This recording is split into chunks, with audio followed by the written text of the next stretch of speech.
What is root canal? Root canal treatment is designed to eliminate bacteria from the infected root canal, prevent reinfection of the tooth and save the natural tooth.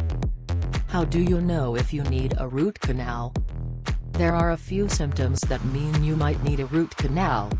Severe pain while chewing or biting. Pimples on the gums. A chipped or cracked tooth.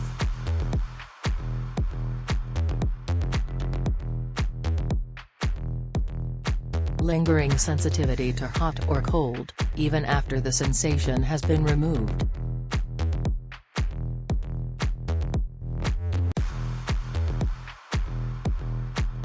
Swollen or tender gums.